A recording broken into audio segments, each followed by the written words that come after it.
All right, everyone. Hello, good morning, good afternoon, and thank you for joining us for today's ELGL Inspire event in partnership with Northern Illinois University. I'm Kirsten Wyatt. I'm the Executive Director of ELGL, the Engaging Local Government Leaders Network. We are a membership organization for people who work for towns, cities, counties, and districts. We also produce the GovLove podcast, which is a podcast about the people, places, and professions in local government. We like to start all of our events by acknowledging the land from which we're joining today's event. In partnership with the City of Anchorage and the Code for Anchorage Group, we've put together a land acknowledgement hotline where you can text your zip code to 1-844-910-ELGL. And we do this because we'd like to acknowledge that we gather wherever we're joining from today at this virtual event on the unceded lands of many indigenous people. And so if you would like to learn more about the land that you are joining us from today, please use this hotline to learn more about where you're joining. And if you'd like, you can add your land acknowledgement in the chat so you have a chance to begin to learn more about the land where you live and then committing to learning more about the indigenous communities if you have not yet done so. So please take a minute and do that. Again, you just text your zip code to 1-844-910-ELGL.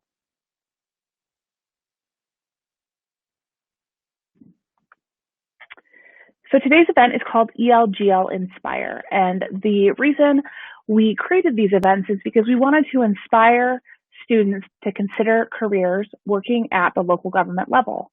What you'll hear today is that many people have found tremendous career satisfaction and success working for towns, cities, counties, and districts. And so it's our goal to introduce those jobs to you and let you think differently about the many ways that you can work in local government. And so this meme represents what we often hear and see in local government, that many people just fell into a local government career. Something happened, maybe it was an internship, maybe it was just a class or an inspiring professor. And so some random event happened, and the next thing people knew, they found that fulfilling local government career. Often undergraduate programs in political science or public policy focus on federal or international politics, and often not as much on the local level. And what we hope you'll hear today is there are tremendous ways to give back to the community when you work in local government. And there's also a wide variety of jobs.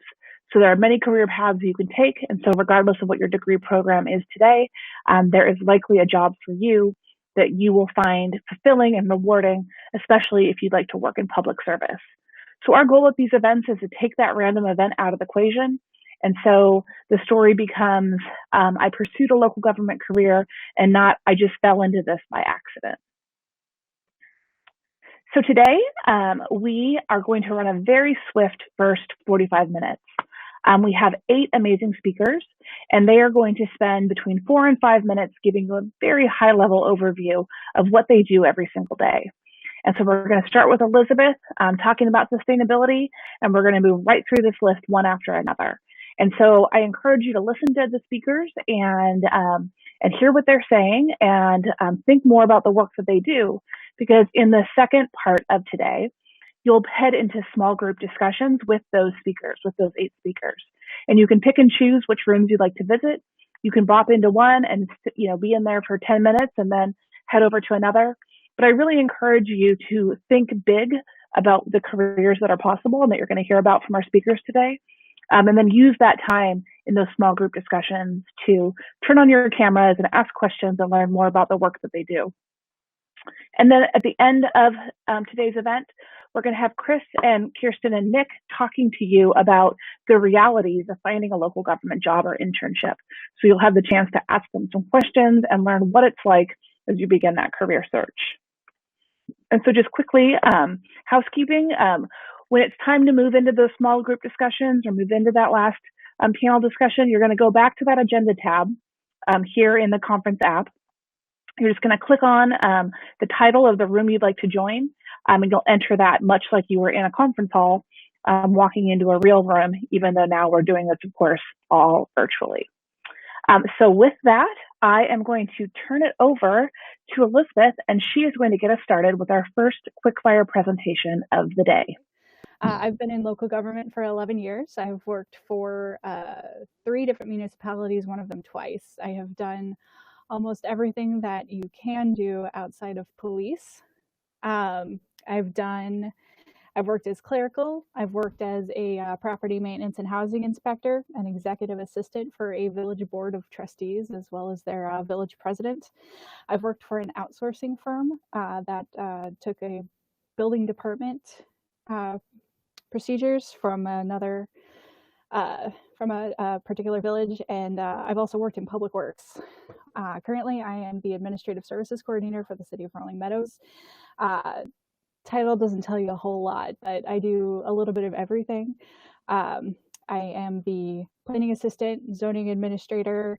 I issue permits, I take inspections, I issue rental licenses, business licenses.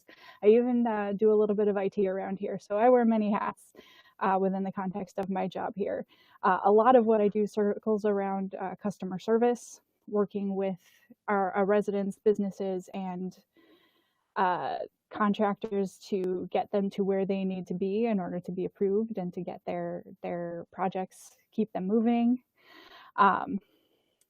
Knowing the processes here in the city of Rolling Meadows is something that is very important. Right now we're working on building out our new building and permitting software, so that's very, very important as well. It's been quite a learning experience. In 2017, the Public Works Department kind of took ownership of the Community Development Department, and we became a Community Development Division of Public Works. So it's been a lot of learning on the fly, figuring out processes and workflows and all that kind of stuff. I pride myself on being the answer person around here. So that's kind of my background and my day-to-day. I'm the finance director for the Village of Orland Park. I've been a finance director in Orland Park for not quite a year, but I've been a finance director in a number of other communities, from very small to Orland Park's pretty good size, about 50, 60,000 residents in varying sizes of departments. And my role as finance director in each of those communities, well, there's a lot of things that are similar, but things that are very different.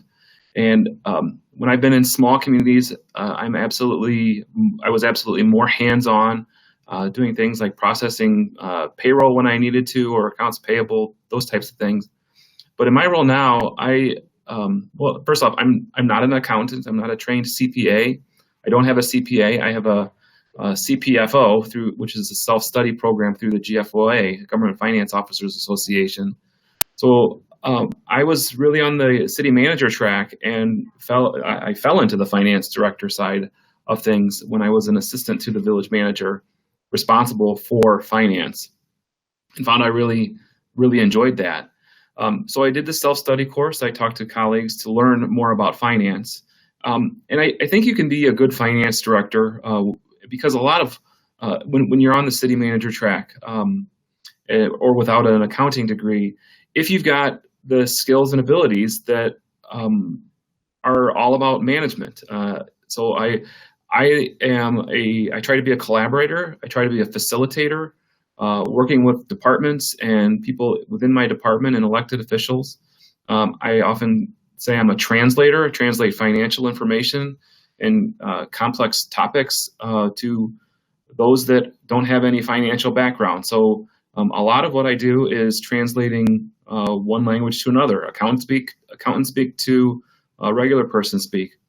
But a lot of what I do is working with people, facilitating their process in making sure that rules and laws are complied with.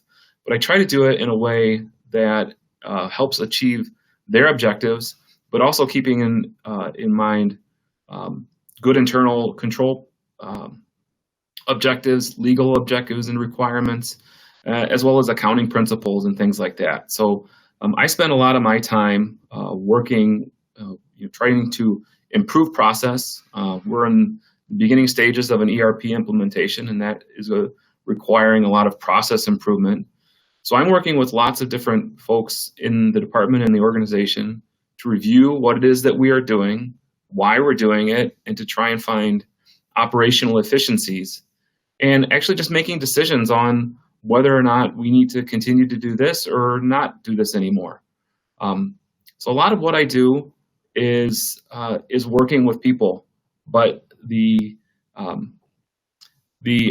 underlying information I've learned from colleagues, I've learned from self-study, I've learned from various trainings, and just asking questions and talking. So you really don't need to be technically proficient if you want to get into this line of work. You can learn it, and I've really enjoyed this aspect of the career, learning new things.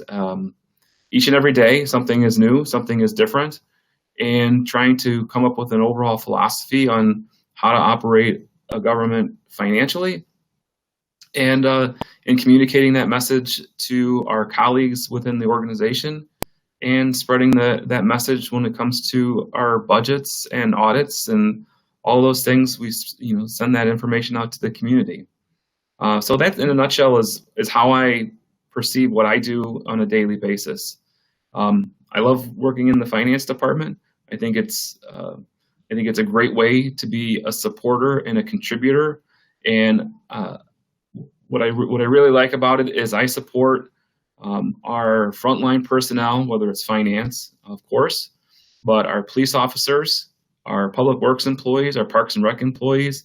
I try to take care of the things that help make them good employees and happy employees, and I try to make their lives a little bit easier. So I feel like I'm contributing to the community in that way. So that's finance department, and I'm happy to talk more about it later. So my name is Ben Racer. I'm the Assistant Village Manager and Community and Economic Development Director for the Village of Lincolnshire. And when I was first invited to do this and told that we had to make the presentation inspiring and engaging, as an introvert, I figured the best way to do that is through pop culture references and pictures. So first thing I thought of was the Bobs in Office Space, and when they are interrogating the employee saying, "What would you say you do here?" That's what I thought of when you were talking about this topic, and what my role as ABM and CEDD is. Hopefully none of us are ever sitting across from the Bobs in our future lines of work.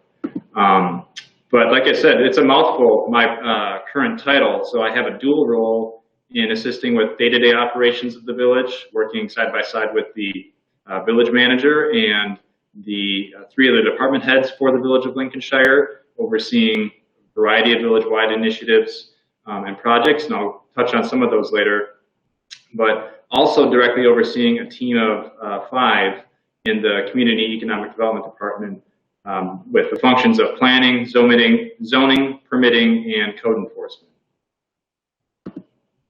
But in terms of, how did I get here today, I'm going to touch on that a little bit, but I think of Talking Heads song with this line, and if anyone hasn't seen Stop Making Sense, I think that's streaming on Amazon Prime, so I'd really recommend that if you're a Talking Heads fan. But I have a bachelor's in English and Sociology from the University of Wisconsin-La Crosse, and then several master's degrees in Sociology, Public Administration, and Urban Planning from the University of Wisconsin-Milwaukee. So like Kristen mentioned early on, I kind of fell into this line of work, but really it's rooted in my passion for helping people and understanding human behavior and how society works, and various cultures within society too.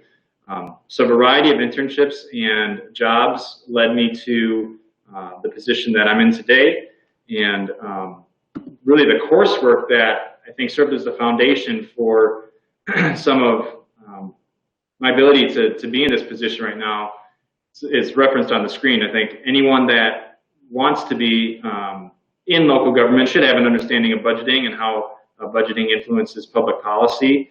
Statistics, I know that may not be everyone's favorite course or topic, but just having a familiarity with numbers and what statistics may or may not mean, and how we draw inferences from those sorts of things is helpful. Theory, I think having a broad perspective, not just on management or administrative theory, but I think a lot back to the sociological theory that I studied in graduate school, and just the different perspectives on what motivates human behavior. That was really influential and pivotal in my learning.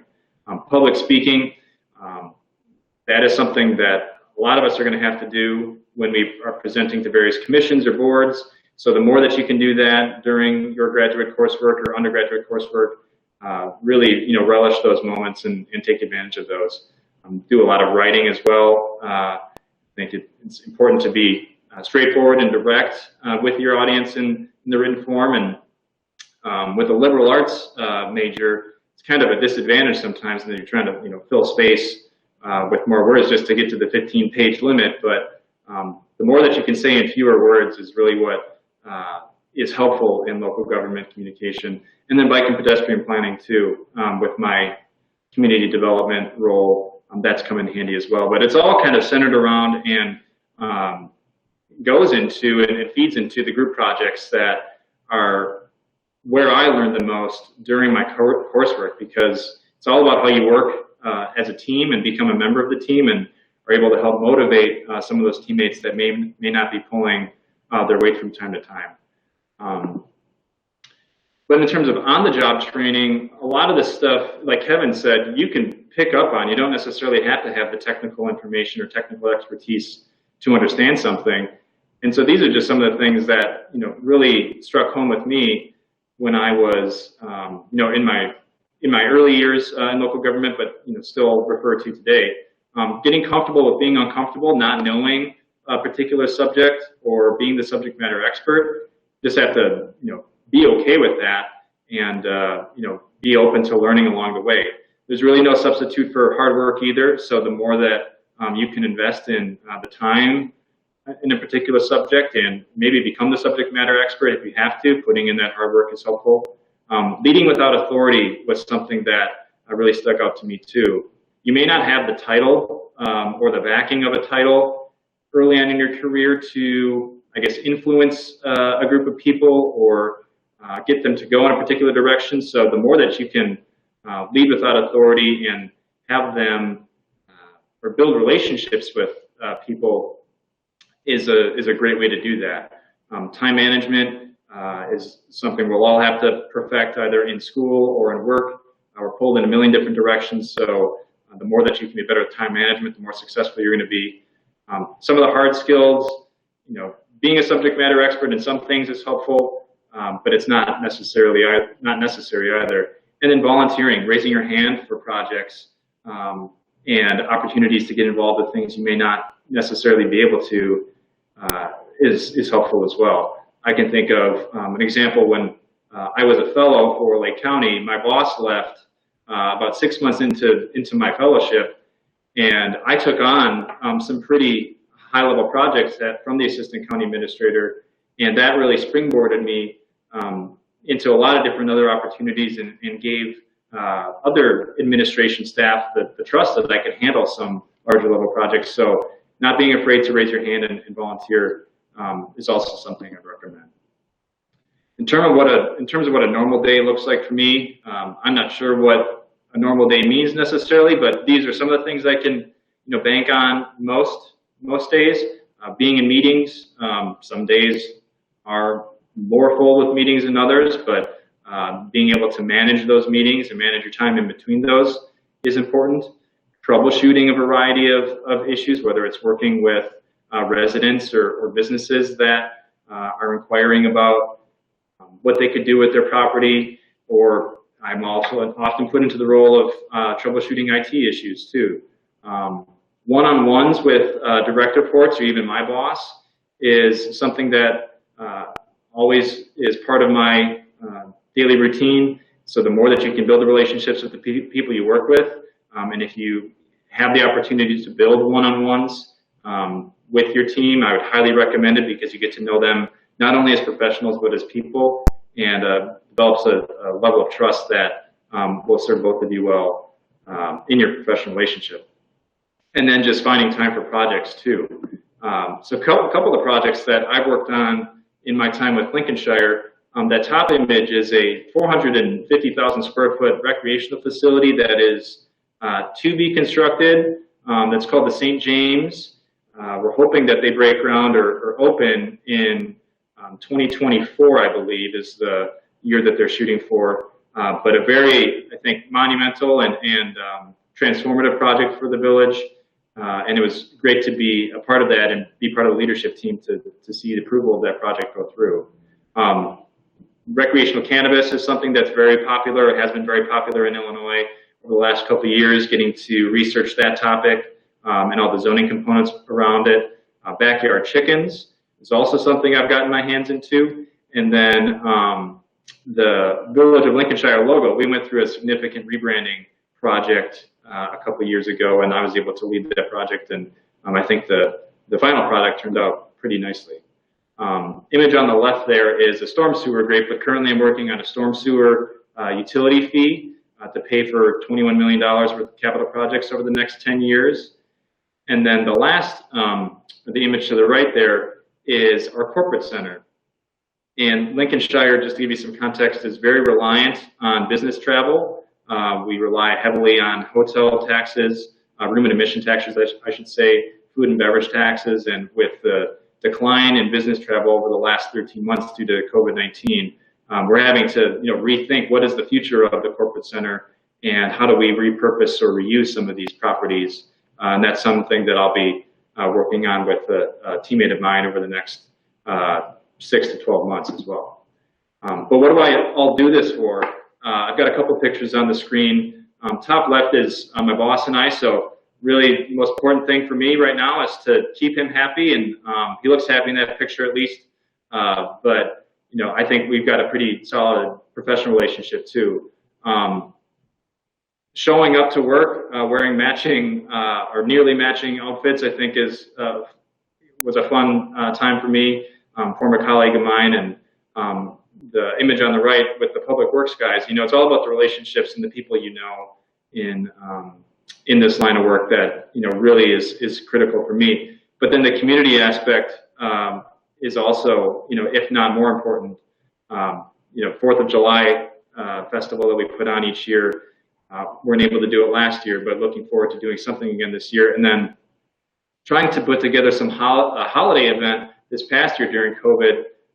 We were able to do a holiday drive-through kind of at the last minute, but it turned out really wonderfully, and we're actually thinking of maybe replicating that event in the future. And then I would just close by, what else motivates me is my family, and doing it for them, and knowing that the job that I do and the work that I do in Lincolnshire has an effect on their life as well. And that's my wife Amy and little boy Robert. So maybe a bit of a prideful dad moment as well, just being able to share his picture with everyone. So looking forward to talking to people about community development in a little bit. So thanks for your time. So good afternoon, everybody. My name is Geeta Newkirk. I'm the city manager at the City of Highland Park.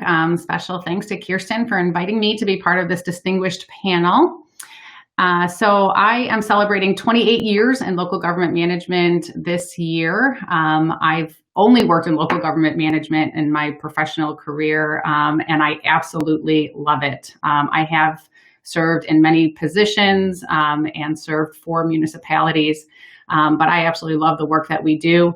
I find it can be extremely challenging, certainly, but it is so incredibly rewarding. And so I'm pleased to share with you a little bit of information about what I do as a city manager and the work that we do overall in government. So this is my contact information. I encourage you to contact me at any time. I believe in helping support our next generation of future leaders. And so, and one thing that's so great about local government is we are all here to support and lift each other up. And so I encourage you to contact me if you have questions or if you need guidance, assistance, have further questions about anything that I present today. I've also included the mission for the City of Highland Park, and I won't read this to you, but if you could take a look at it. I keep the mission before all of our employees regularly because it is the one thing that unites us all.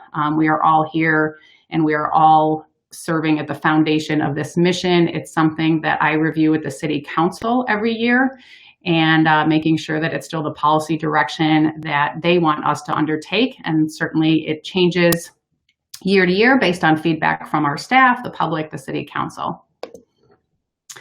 So I think for the first 15 years of my professional career, my parents didn't even know what I did. My mom always thought that I wanted to run for elected office. And so I just had a difficult time explaining exactly what I do. This image is kind of funny, and it's just, people think differently of government employees. And that bottom right image, all that paper is probably replaced right now with emails and technology, but we certainly are busy. So this is just kind of a funny image of just what different characteristics of what people think we do. So let me just touch on briefly about council manager form of government, just to make sure we are all on the same page. So we have our elected officials in Highland Park. They are elected at large. I have a mayor and 6 council members. And their role is to set the policy, to set the laws for the city. So in Highland Park, they actually hire 2 people. They hire the city manager, and so I have a contract with them. And they hire our corporation counsel, and we have a firm that serves as our legal counsel, so that's contract counsel. So my role as city manager is to carry out that policy that they set, so all those laws for Highland Park, and to manage the day-to-day operations. And so I do that with an exceptional group of about 260 employees. We have 6 departments: police, fire, public works are our big 3, and then community development, finance, and administration. And so we have a great team. I feel incredibly blessed to work with them. And we coordinate with our sister governments, so the school districts and the park districts, and you'll hear from the library. So we coordinate with all of our sister governments, but obviously our role and mission is to carry out the objectives and values of it for the city. So day in the life of a city manager. So I thought I'd give you a couple of just images of, this is just the last 48 hours of just different things that have happened. And one thing that's so great about local government is, I can come in, and I do spend most of my days in meetings, and then I spend most of my night catching up on emails and reading things. But one thing that I love actually is I come in and I may think that I want to do X, Y, Z, and then something happens and my entire day is turned upside down. And so I like that. I don't mind that. That's kind of exciting. And I love just the different variety of work that we do. So you will, I don't think, ever hear a city manager saying, gosh, my job is so boring, because every day is really exciting. And it's so incredibly rewarding to work with people that you respect and people that you really appreciate the value in the work that they do. And at the local level, we have such an opportunity to make a positive impact on the quality of life of residents and businesses, as well as influence, state policy and federal policy. So just a quick snapshot, last 48 hours. So we, about a week ago, after many months of effort, we did reach agreement with Jewel Osco to set up a vaccination clinic.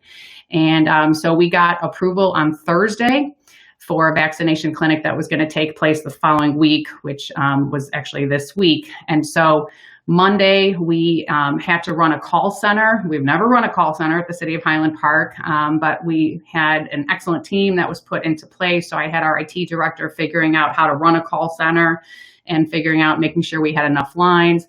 We had to staff that. We brought in partners with the library helped us, the park district helped us, because it was really all hands on deck.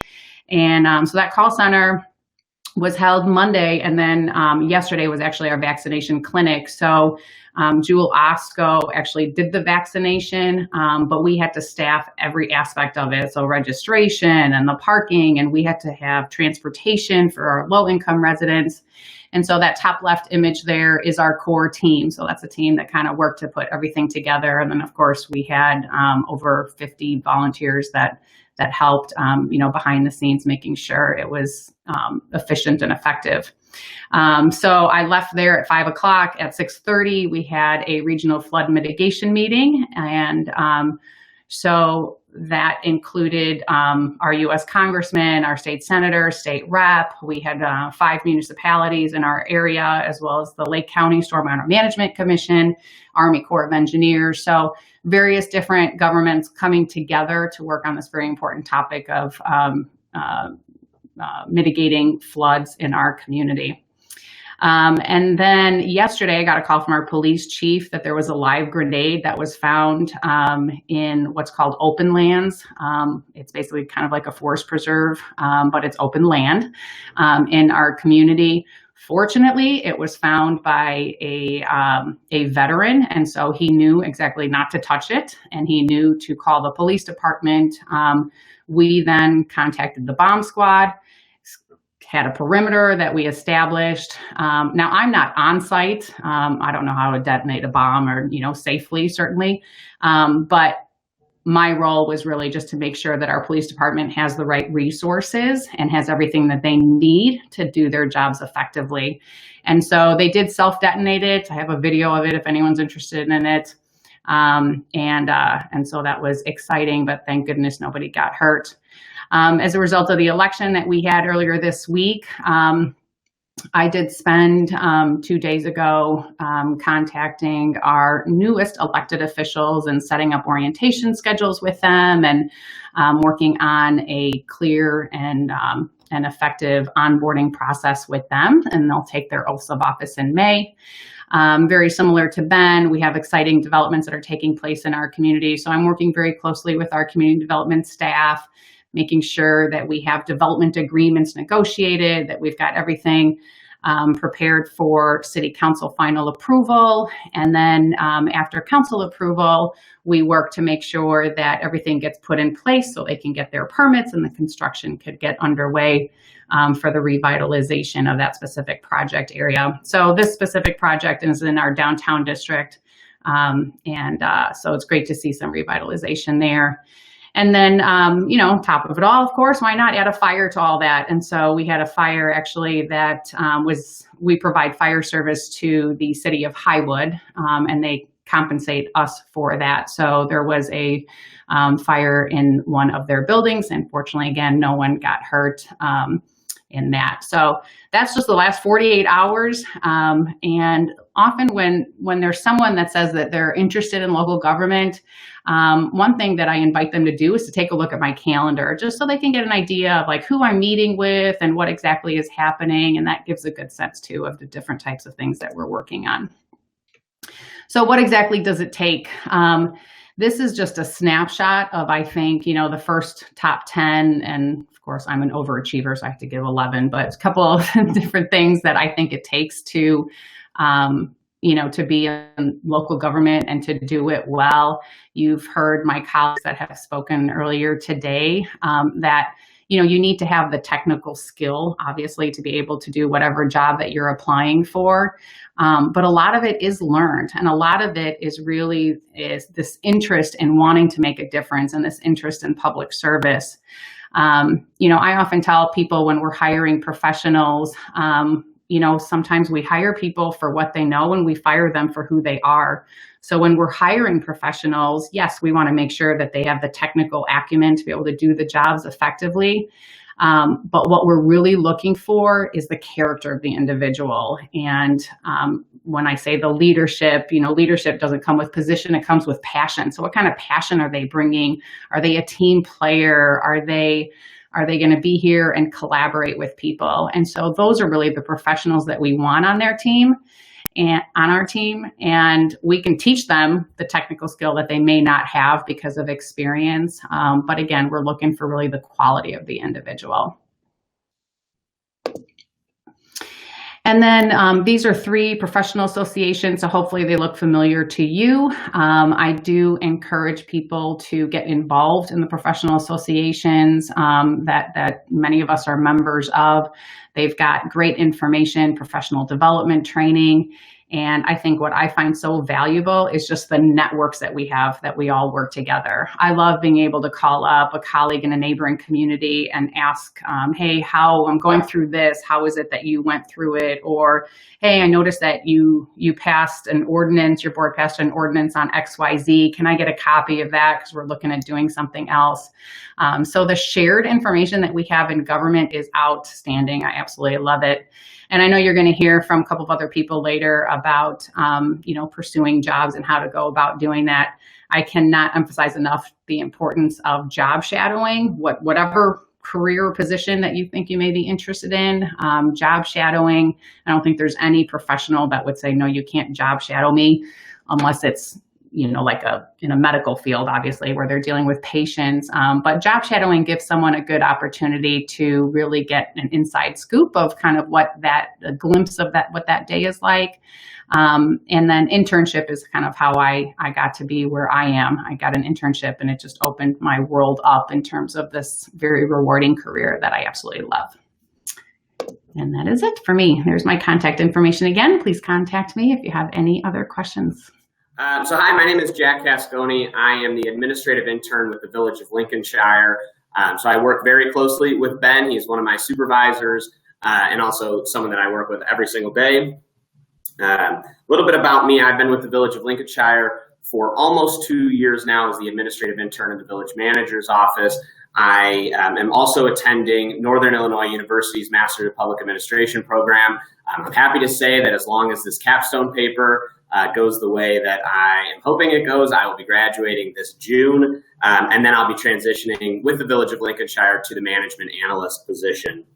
And my background is in communication. That's what I'll be talking about today. I graduated from Eureka College in 2019 with degrees in communication and political science. And while the communication program at Eureka College is all-encompassing of any type of communication, from public speaking to writing to human resources to organizational behavior, my focus was really in public relations and social media. So any young person on this call, you should expect that when you get an internship or your first job, many municipalities do not have a full-time communication person. And so it's expected that you're young and you have a social media account, you know how to work Twitter, and so you're going to be the social media person, or at the very least, you're going to help out with social media. I encourage you, though, to go to some trainings if you can, because having a social media account just simply isn't enough in most cases. Communication, what I do, it's not the only thing that I do here at the Village, but it is a large part of what I do. It's everything from, and we could talk a little bit more in the interest of time, a little bit more about this in the one-on-one sessions, but press releases, social media, emergency and crisis communication, external communication to the media, businesses in town, residents, internal communication to the village board and employees in specific departments, kiosk signs, videos, yard signs, flyers and banners, streets and park signs. So anything that someone in the community or an employee may see and is supposed to gain some kind of information from that. So I worked very closely with Ben on that rebranding project that he talked a little bit about. I now lead our weekly communication committee. It's a multi-department communication committee where we talk about what information needs to be communicated to the community in the upcoming week.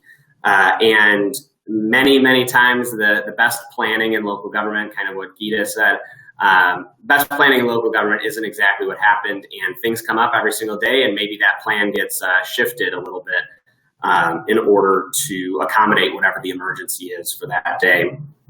The classes that helped me the most, I think, was in my communication degree, definitely, was anything having to do with social media, media relations, and public relations. And then most importantly are the public speaking classes, as well as English and writing classes. Classes that I wish I took, though, were graphic and video design. I wish I had more of a background and experience in that. So that's one of those things that was on-the-job training and learned while I'm here with Lincolnshire. What I want to spend my last few minutes talking about, though, is emergency communication, which over the last year, as you can imagine, took the largest portion of my time overall, and then almost all of my time exclusively when working on communication projects. So just think about over the last year, the emergencies or crises that we've had. We've had the COVID-19 pandemic, social, racial injustices, and civil unrest, promoting our police forces and the good work that they do in the community, while also recognizing the moment and seeing as a whole, what could we be doing better in terms of policing. New taxes because of the financial strain of the COVID-19 pandemic, and then also modifying services, village halls closing down, and maybe services like a leaf collection service that was offered in the past is not being offered any longer. The November presidential election, restaurants, hotels, and businesses closing their doors, and how do we get the community to still support them so that they can once again reopen their doors. Community engagement at a time when you don't have special events, you don't have in-person meetings. How do you keep the community feel like they're not cooped up in their house all day, that they're not alone, but they can interact with their neighbors like they normally would? Natural disasters like floods and snow, and also conspiracy theories. That's probably the biggest one with conspiracy theories, misinformation, and rumors. No matter how much you communicate or your plans for communication, somehow those rumors spread faster than what you put out. And so trying to combat those and get the truth in front of everyone.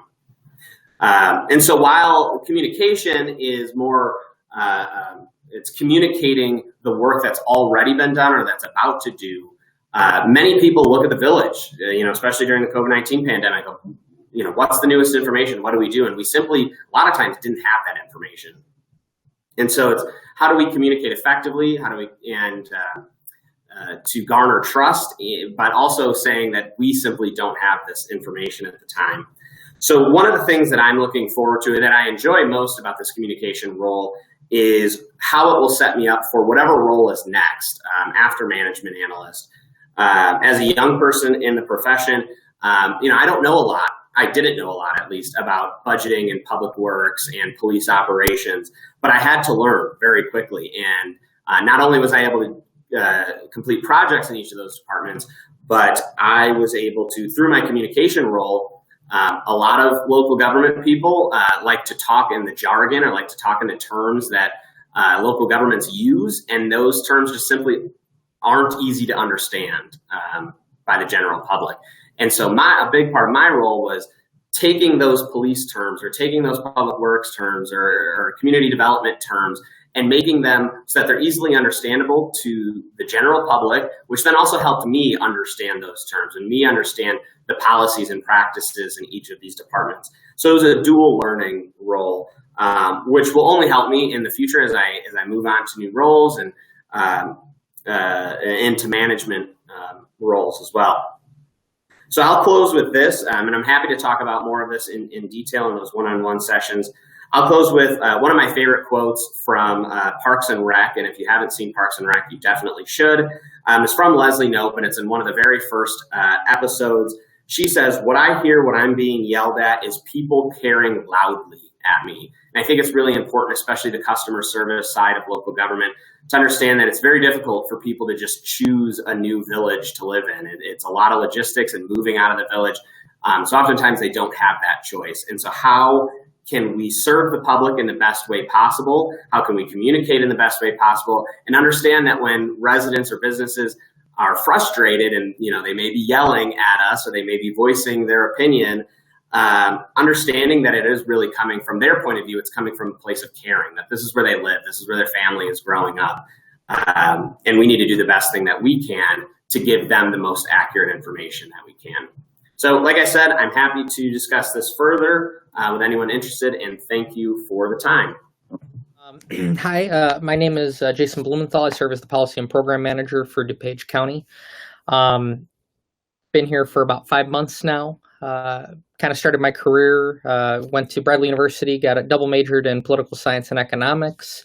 Then I got my master's in public administration from NIU, as well as my law degree. So kind of like everybody's mentioned, I fell into the local government scheme. I originally kind of went to school. I wanted to be an attorney and go represent clients and help them and advocate for them in court. I was lucky enough to get an internship with the city of DeKalb, and kind of my world changed and my desires changed. And now I'm working as a policy and program manager, as I said, for DuPage, where I get to do a lot of cool things that both my law degree and my master's helped me with. The classes really have made it so I can understand some of the jargon, some of the requirements.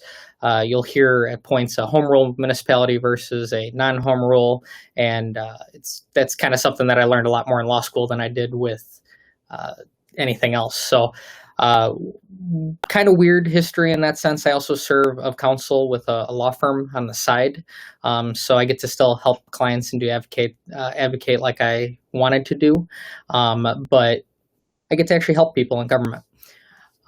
So a normal day, I think everybody's kind of said this. I don't know what a normal day is. I think policy and program manager is a fancy term for saying catch-all. But I am the one that assists with the strategic plan, make sure that's implemented throughout the county. I assist with the ACT initiative, which is it's accountability, consolidation, and transparency. It's by the chairman of the county board trying to make government better. And that's a countywide initiative that I get to help oversee. Might be writing a memo, might be, calling up the sheriff's office saying, hey, we're trying to do this budget appropriation. So days change. I got to say, though, it's always fun to come here. I get to staff a lot of committees, most of which I have interest in. So that means getting research to the committee members, the county board members. There's 18 county board members, and all of them can call me. I kind of do their research for programs and any policy they want to implement. So I get to do that. But out of abundance of time, I know we want to keep moving. I'll move. Here's my contact information, but I'll gladly talk about any more of the law aspect or anything like that in our little subgroup. My name is Nick. I am the Deputy Public Works Director in Tualatin, Oregon, which is a few miles south of Portland. I'm going to give you a little bit of an overview on Public Works. What is Public Works? I realized this morning when I reviewed this, these words are a little boring, so we'll dive into a little bit more in detail in the breakout room as well. But in 5 words, construction and utilities are pretty self-explanatory. Programs, we do a lot of public-facing programs. One example would be helping residents repair damaged sidewalks from street trees so that the city is accessible. So a lot of work in that realm with the public. Regulations, anytime you do water, sewer, storm, roads, anything like that, plenty of regulations that go along with it from state and federal government. So just making sure that those life essential services are delivered appropriately and safely. And then projects, tons and tons of special projects. Public Works, at least where I'm at, is kind of like a catch-all for that. So that could be anything depending on the day. Why I love it. I want to lead with this because I think this is probably the most important part. It's dynamic, always changing. You never know what your day is going to be like. You never know what projects are going to come down the pipeline. So you're always learning something new. It's always challenging. The work we do makes people's lives better. And so you get to see that impact, and that is very rewarding. And then something we don't often talk about, but I like to touch on because it's important to me, and I think it is very important, is working in government does provide some other benefits, and work-life balance, schedule flexibility, and the actual benefits, health insurance, and those kind of perks are pretty stellar. So I mean that's also enjoyable. So what do we do in Public Works? Top things I could think of that take up a majority of our time. We engage the public. Everything we do, we go out and interact with the residents, with the business owners, with the elected officials, and really try to have them help drive our work and deliver projects, programs, whatever it is that meet their needs. It's their city, it's their dollars, and so that's front of mind always. Public Works, we are heavily invested in the utilities, so delivering water and sewer, utilities, stormwater and streets, keeping those running, functional, meeting all of our requirements, and making sure that the tap turns on and the toilet flushes is very important. Otherwise, people are not pleased. The right-of-way, kind of wonky. It's the space between the sidewalks. So where all of your Comcast, I think ComEd is what y'all have out in Chicago, any of those type of other utilities lay there. So we regulate that, make sure that those things are done appropriately. The city's compensated for that space, and just regulate that use of our land, our shared land that the residents own. Protecting the environment is huge. So that's something we do all the time. We're always on the lookout for ways we can do better around that stewardship aspect and just make sure we're taking care of our lands. And then building an accessible community for all. That could be transportation, that could be engagement. Again, that's something we just keep in mind and is a key kind of driver for us, a principle we run with. A day in the life, you've heard this here a couple times, meetings and more meetings. These days it's Zoom, so that's a hefty lift and generally a good portion of my day. Emails as well, in between meetings, coordinating and communicating with our internal staff, external folks, the residents. That's a big point. Those two are a big part of my time. And then analyzing, reviewing data, random projects that get thrown my way. A couple examples of those is currently I'm working on a climate action plan for the city. So looking at ways that we can reduce our greenhouse gas emissions and keep that environmental stewardship going. Yesterday I got tapped to meet with the scooter company Bird to figure out how to bring them into town. So it really just depends, but those are a couple examples. Lots of reports, lots of public communications, in front of council, various advisory boards, putting out stuff on social media, newsletters, mailers, whatever that may be, just to keep that engagement going and keep our residents informed. We build stuff, so that's always important. Roads, bridges, streetlights, parks, we help in all those aspects. And then again, that engagement pops up here a couple times.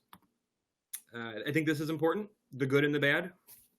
Top 5 good things. I love the gratitude. I love making a difference. I love getting to engage with folks who are happy with what we do and see the improvements in lives we make. Building things is awesome. I've worked in other departments. A lot of the work is administrative, and then when you complete it, it's done. It's a code update or it's a report. The fun thing with my job is when it's done, what we do next is build it or implement it. So I get to go out in the field. I get to see it done. I get to do a ribbon cutting. I get to walk a new bridge, whatever it may be. That's pretty awesome. I talked about the changing dynamics. I love that. And then the benefits, that's huge for me. So I think that's really worth mentioning. I can only come up with 4 least favorite items, which is probably good. Bureaucracy. Even if your organization is not bureaucratic, others are. States typically are, and the federal government absolutely is. So that is a pain in the butt. Speed bumps. I don't like them. Everyone loves them. Everyone wants to talk about them. So that's kind of a joke, but something we frequently deal with. Night meetings can be fun. It's great to engage with council. It's great to see the residents and hear from folks, but not always my favorite aspect. And then slow and resistance to change. Yeah, that government stereotype does hold true sometimes, and that can be sometimes a headache. Touching on the classroom to workplace, just jotted down a couple things that I use regularly or that I wish I would have spent more time learning before I got to the work environment and had to self-teach or seek training. And that would be Excel, writing, but really specifically brevity. Sometimes college doesn't really teach you how to do that, but writing clearly, very short bullets, short thoughts, very understandable, 5th or 7th grade level. It takes some getting used to, but it's extremely important. Public speaking and presenting, we do a ton of that. Various forums, could be formal or informal, or like today, but often you're put in front of a person or a camera and have to explain stuff. So it's good to get used to that. And then research and critical thinking, various projects, that's part of it. If you're not self-taught on any of these special things that you have to come up with, you got to kind of get up to speed quickly. So getting well-versed in those items would be helpful. And then I'll end here with a couple photos just from the office here that I thought were kind of fun and show what a day in the life of Public Works is. We don't really get much snow here in Oregon, but when we do, here's, clearing streets, making sure folks can get around, repairing broken water mains. This photo I love because Luis is getting a nice face full of water here from a blown 12-inch water line in the street, but making sure that we're safely delivering those utilities, cleaning out the sewer and storm pipes. Not the most fun, but definitely important. So we do a ton of that. Again, projects. This is a sidewalk we were repairing that was a wheelchair obstruction, and found a way to keep the tree saved and get the sidewalk repaired. So that was pretty neat. These photos are kind of cruddy, but we recently were able to drop a little submersible robot into one of our 2 million gallon water tanks to see what kind of maintenance it needed. And so that was kind of fun to get to control that and play around. That was a neat little field trip we got. And then building roads. Again, like I said, we build a lot of stuff, so it's fun to get out there and kick the dirt and hang out and get some projects completed and see the fruits of your labor come to life and folks use it. And on that, I hope that was good. And there's my contact info. I don't have any social, but you're welcome to call or email me anytime, and I'm always happy to impart wisdom, answer questions, and connect. My name is Jenna Hart-Wisniewski. I am the head of adult services at the Evergreen Park Public Library. I've been a librarian for almost 8 years now. I graduated with my master's degree from Dominican University here in Illinois. And let me figure out this slide. Okay. That is not a picture of me, but I feel like it's a pretty good glimpse into the future. I feel like librarians now are kind of breaking down the stereotypes of the shushing librarian with the bun and the glasses with the chain. It's kind of becoming a younger profession, and this is kind of the image that first comes to mind when you bring up a librarian. People are like, you're a librarian? You don't look like one. I'm like, what does a librarian even look like? But you'll see a lot of like buzz cuts, undercuts, colorful hair, tattoos in the profession now, which is pretty cool. So we're becoming a pretty progressive profession just because we kind of have to, just to stay up with the times and evolve with the times, to stay relevant. I did have an undercut and colorful hair, so I'm one of the new librarians, I guess you can say. I get this question a lot. You have to have a master's degree to be a librarian. My answer to this is yes and no. You do, if anybody is ever looking to get into the librarian profession and go to school to get their MLIS, their Master's in Library Information Sciences, I always say make sure that the school is an ALA accredited school. That's most important if you are looking for a full-time library position and looking to get your degree. So yes, because it prepares you well with the class structure. And if you are like me, I didn't have a lot of volunteering experience when I was younger to see the behind the scenes operations of libraries. So I feel like the library degree is super important for people who don't have that experience. No, because some directors or hiring managers and libraries are kind of going the way of not looking for a library degree. It all kind of depends on the hiring manager and what they're looking for. If you are looking to move up the chain in a library to become like a director, a branch manager, any kind of big decision maker within a library, a lot of libraries will look for that degree. So I always tell people, make sure that you are looking at a school that's ALA accredited. There are 3 in Illinois. I believe there are 3. There's Dominican University in River Forest. U of I has in-person and virtual, and University of Chicago, I think, just got their ALA accreditation. Don't take my word for that one. I think I got that wrong. There are tons and tons of possibilities in libraries. It's not just like one librarian position to rule them all. You can do anything from being a library director, head of adult services like I am, youth services, teen services. A lot of libraries have maker spaces and other creative positions. I was actually lucky enough in my first position at the Sterling Municipal Library in Baytown, Texas, where when I was hired on, my director told me, I don't want you to be the Susan that you're replacing. I want you to be Jenna. I want you to create your own position. A lot of libraries kind of give you that flexibility to look at what your interests and your talents are and sort of build your career around that. So there's a lot of creative possibility in the library now. There isn't just, you're not just stuck at the desk all day, unless you're in a really crappy library, which there's no such thing. So there's tons of possibility, and you're not just one librarian. There's circulation, and a lot of libraries will sort of build a position for you if you're lucky to look at what your talents are and kind of capitalize on that. So just as everybody else has said, what does an average day look like? We work with the public. There is no average day. Majority of the day is spent assisting patrons. I do work at the reference desk, so I am constantly answering reference questions, helping patrons find items, placing holds on items, answering the phone. That's sort of like the menial work that is split up with everybody who works at the reference desk. As the head of adult services, my day is spent more so with like the management aspect of it, looking at our collection with weeding, purchasing books, looking at materials for the collection. I do a lot of content creation as I oversee a lot of the social media for the library.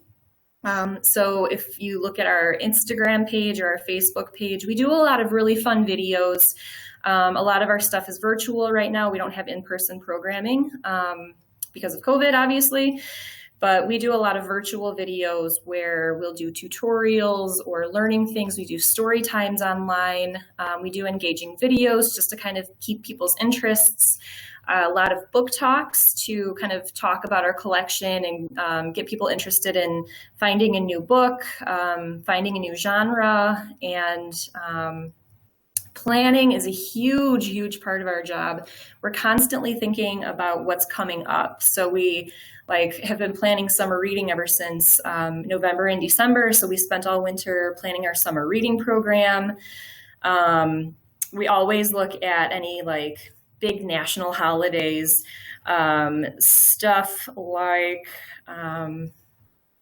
I can't think of anything off the top of my head, but big reading initiatives, constantly planning out our programming so that we can get the word out about it. We always plan about 3 to 4 months in advance so that we can put it into our newsletter and get the word out.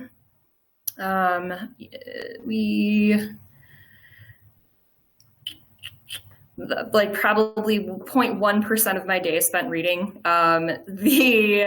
A lot of people think oh, you sit at the desk and read all day. I wish that was the case. I never get time to read. And I actually, when I actually do get time to read is at the end of the day and I fall asleep. So it's kind of sad. I don't read as much as I wish I could, which is a huge misconception with being a librarian. Not so average day, because we do have those certain days where, we get to have a lot of fun. Being a librarian is a ton of fun, but we do have those anomalies. All the way on the left, you get to go to a lot of library conferences. There's PLA, ALA. I've been to 2 of the ELGL conferences, which are always a blast. We actually just received money from our library foundation to purchase a trike. So that was kind of one of our bigger projects over the last year, was purchasing a trike. And you can see me writing it right there. It's the Tricadelic Writer. So we kind of go around town delivering books and do outreach events, give away kits, give away books. And I spent a couple of days just riding around town and getting the word out about it. And people waved, they honked, they thought I was an ice cream vendor, but I was like, nope, books, even better. So we do a lot of outreach.